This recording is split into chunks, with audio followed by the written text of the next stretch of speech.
Welcome to a new segment we are calling Did You Know? We will be discussing some events which will be taking place right here in Simsbury. My name is Mike Sinacori, and I'll be hosting today's discussion. The topic today is a benefit concert which will be held on Friday, September 8th at the Simsbury Meadows Performing Arts Center, here on Iron Horse Boulevard right in Simsbury. The organization it will benefit is called FAVARH. The artist performing is Michael DelGudice. Michael is a dynamic vocalist, recording artist, singer-songwriter. He currently tours with Billy Joel all over the world, including every month at the iconic Madison Square Garden in New York City. If you've seen Michael, you know what I'm talking about. If you've never seen Michael perform, you are missing an extremely talented individual. Today, I'm honored to have two special guests with me. The co-host of the benefit concert, Bob Maxon. Most of you know Bob as our meteorologist on NBC Connecticut. Bob is a good friend to many and spends much of his time, free time, giving back to our community. Welcome, Bob. Also with me today is Steve Morris. Steve is the director of FAVARH and is instrumental to the success of FAVARH. Welcome, Steve. Thanks, Mike. I'm going to start with Bob. So, be kind with me. I know I do not do this as my regular job. So, good thing. No, right? I joke. Right. So, Bob, what's your connection to FAVARH? How did you get started in this organization? Well, Mike, I tell you what, living in the Valley since 1998, I just started noticing more and more about the ARC, right? Their slogan, their logo. And you start catching your eye. And then probably 10, 12 years ago, I was invited to take part in a benefit concert at Riverview. And I met Steve for the very first time, which was great. And we'll talk more about the concert. But then I started, learning more about their cause, their mission, and many of their clients. And then you start meeting them, including your son. And then you see them out in the workforce and you start hearing about these programs. And I just got addicted to FAVARH. I love helping them with this one big fundraiser. But I love to just go to Beans and see some of the clients and some of the folks that are working there, and just being in the Valley and knowing that there's really good stuff happening. And a lot of it is FAVARH based. Yeah. Well, you make an impression on a lot of them, my son included. So we love to have you in there and doing what you do with them. Yeah, Stephen can talk more about the many, many programs that FAVARH supports. But the most evident one to me is when you go into a local store like Beans or whatever, and they're working right there with everybody in the community. Let me flip gears to you and talk a little bit more about Michael DelGudice. You're no stranger to Michael. I was fortunate enough a few years ago, as we talked about, seeing him here in Simsbury. He's a very busy man. We try to get him back every year, and it's difficult to do that. But tell me a little bit about, and tell our audience about what they can expect when showing up to a Michael DelGudice concert. It is off the charts. Now, I remember 15 years ago or so, driving around the Valley and seeing a sign saying "Big Shot." Yeah. And I caught my eye because I love music. I mean, I love weather, I love sports, and I really love live performances. Music is just, So I saw Big Shot playing like the Goshen Fairgrounds or something. And this is where Mike got his start covering Billy Joel. And I kind of caught my eye, but I didn't go. I didn't. I had plans or something. But then FAVARH reaches out and says, "Hey, would you like to host a night with this? We're going to raise a lot of money. We're going to do a huge silent auction." I grabbed a bunch of friends and said, "Let's go to the Riverview." And I mispronounced his name. Now, I didn't know that he was going to end up being a worldwide, he's a sensation. He's played Wembley. He's played these incredible venues worldwide with Billy Joel. I didn't know that on that evening in Simsbury. So I said, Mike DelGudice, which is like the housewives of Miami or something, right? Or New Jersey. And he walked by me and said, "Nice try." And I laughed, and I chuckled, and I went back to my seat, and I sat next to my wife. And he started it might have been Big Shot or some Billy Joel hit from the 70s.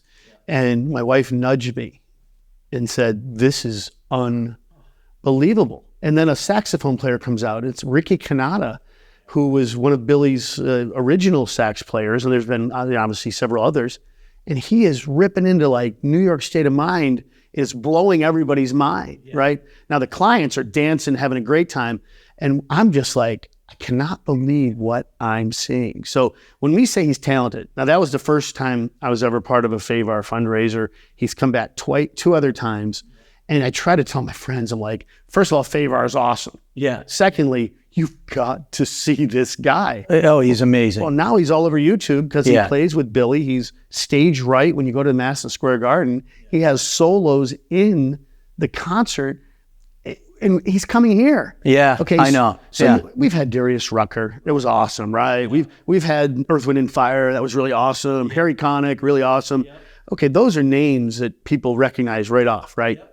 Mike DelGudice is, I don't mean to offend Darius Rucker, but this will be, I think, weather permitting, that's where the pressure's on, the best night of music. And I love the Hartford Symphony, too, when they come to the Meadows, right? The HSO is off the charts. This will be the best night of music and entertainment you could ever ask for. Absolutely. I mean, between the food, the drink, and the music Mike is unreal. I can't wait to see, I mean, he was great at the Riverview. Phenomenal, I can't wait to see him at the Bandshell on Iron Horse. Like, that venue alone gives me goosebumps. I also love two things about him. One, he's major league down to earth. Like, when you talk to him, there's no big stars in his eyes. He was talking to a lot of the FAVARH individuals, having them come up on stage when he was done. Phenomenal that way. Really good interacting. And he tells a great story. You know, I sat there like you sat there and said, okay, he plays a lot of Billy Joel, right? He's good at playing Billy Joel. Well, then he cranked into a couple of his own originals where he tells a story about, I think one of the songs was about his 17-year-old daughter. Or a cousin or something, and I was like, "Oh my Lord, this got to be beyond talented!" Like it was truly amazing. Yeah, he after the first FAVARH concert, I started searching him out. This thing called social media has taken over, right? You can find him in where he's playing, and he came to the Infinity up in Norfolk. He came to the Infinity downtown, and of course, God had to be there both times. He plays the Wolf Den at Mohegan all the time, and he's played places in Southern Connecticut, the Oyster Festival, and other places. And he's really busy. Like, I think he knows that he has this little window of opportunity, and he's going to capitalize on it. He is everywhere. Yeah. But he was down on the South Shore of Long Island playing in front of like 10,000 people the other night. Wow. Because people now they get the buzz. They know he is so good. And like you said, he'll play some Wings, he'll play some Aerosmith, he'll play some Led Zeppelin, and he can sing it all. I mean, everything. And then he throws in a couple. He has a couple albums of his own, which are very, very good. And if you're not busy after watching this show, go on YouTube and Google him singing with his daughter at a couple of places. Boy. Samantha's now not 17; she's at 24 or something, 25, and they sang the Alleluia up in Norfolk. Yeah, and it brought the place. Oh wait, no. Alleluia's on Long Island. She played a tribute to a singer that had passed away that day, Etta James, I think her name was. Okay. And she played a tribute up there. Wow. But then she also sings the Alleluia, and it's unbelievable. Yeah. So Mike is going to knock our socks off. I can't wait for this night. If we haven't oversold this on the artist side of it, we haven't done a good job because he is truly fantastic. And I can't wait. One for all. I mean, I love it. I love what the organization means to my son, Nicholas.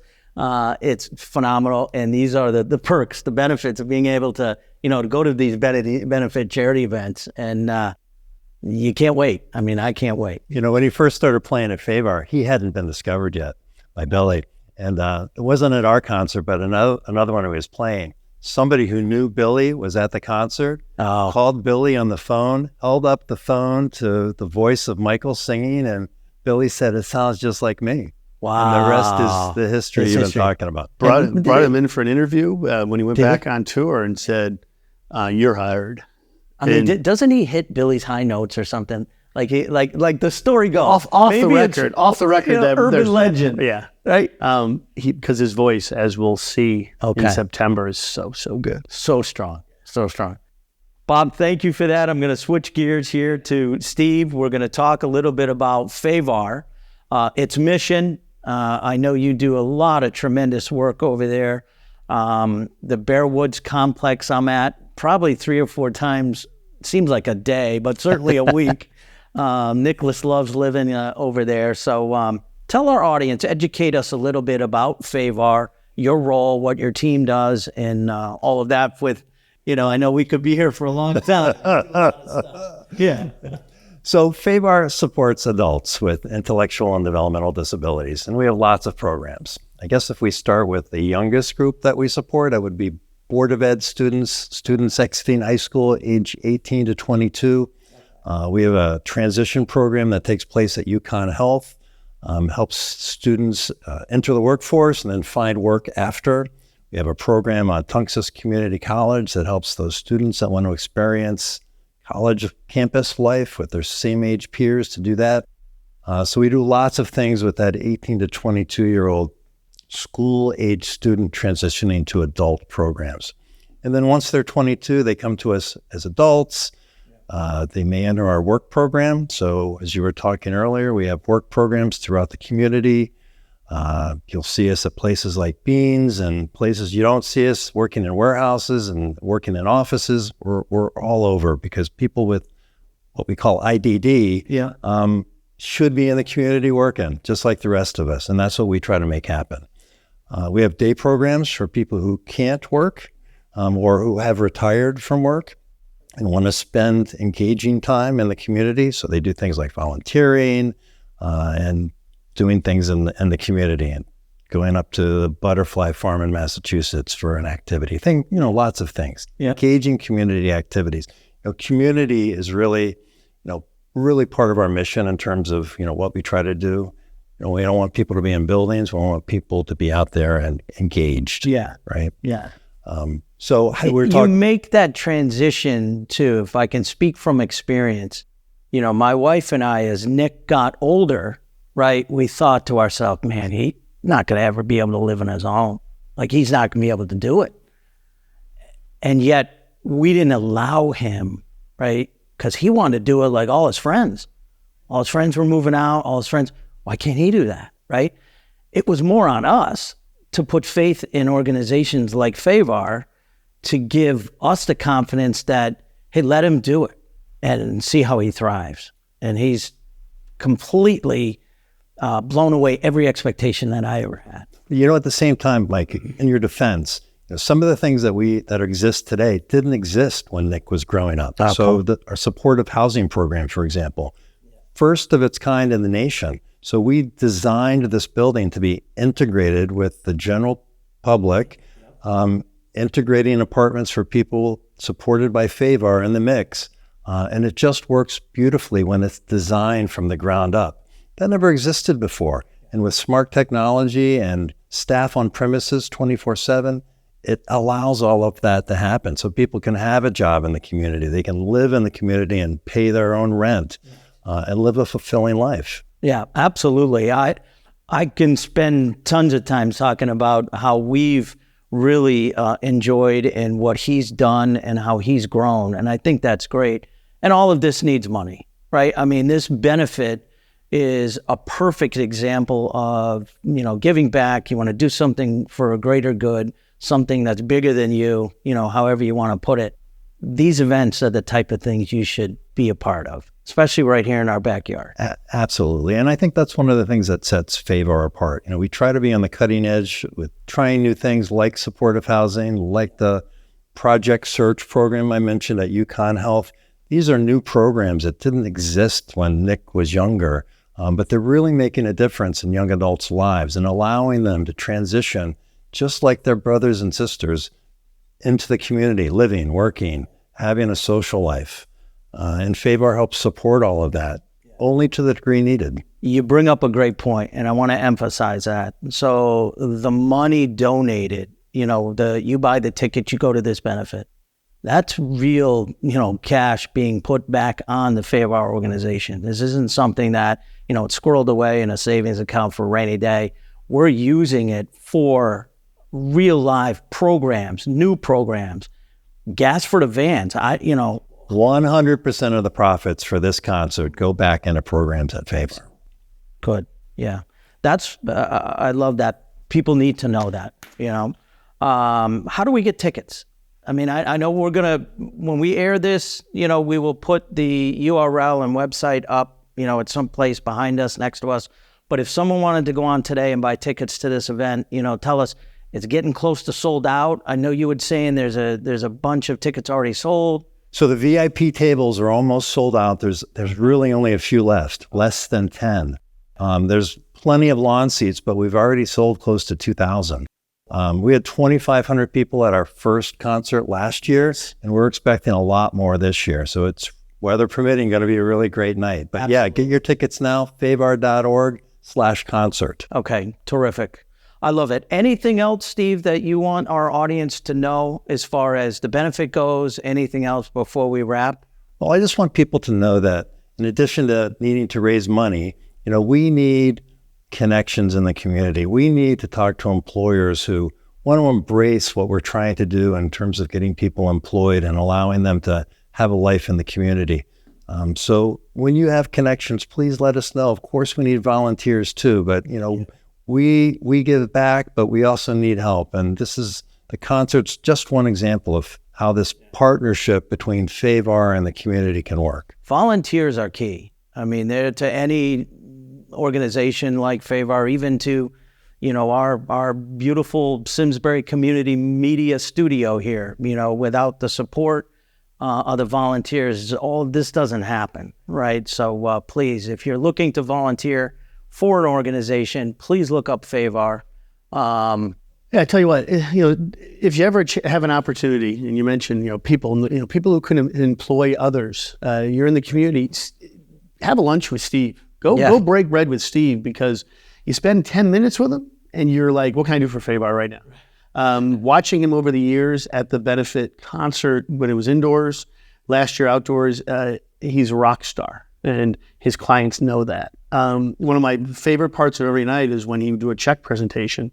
Lauren seemed to come up on stage quite often, but you see the warmth in Stephen's heart and the graciousness, the patience, and the love of what he does with FAVARH. So if you see him in the community, you stop him and say, maybe I can help somehow with money, but also with possible employment, with help with other programs. Maybe it's a van you can donate. Who knows? But I know I pumped Mike up a lot, so I won't pump up Steve too much. But he's a rock star as well. He is. Guys, I can't thank you enough. I know these are busy times, two extremely busy individuals to come out, take time out of their free time here to talk about FAVARH, this benefit concert. Again, September 8th, Friday, coming up here at the Simsbury Performing Arts Center, right on Iron Horse. And you can't miss Michael DelGudice. He really is a can't miss guy. So thank you again. I hope you enjoyed our little show today. Did you know segment? Hopefully we'll be coming back with a few more. But anyway, go get your tickets. Support FAVARH. Thank you very much.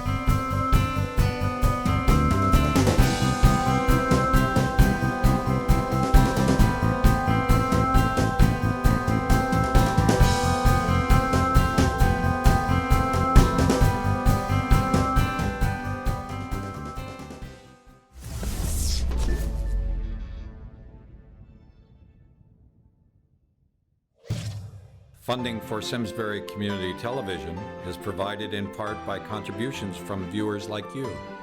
Thank you.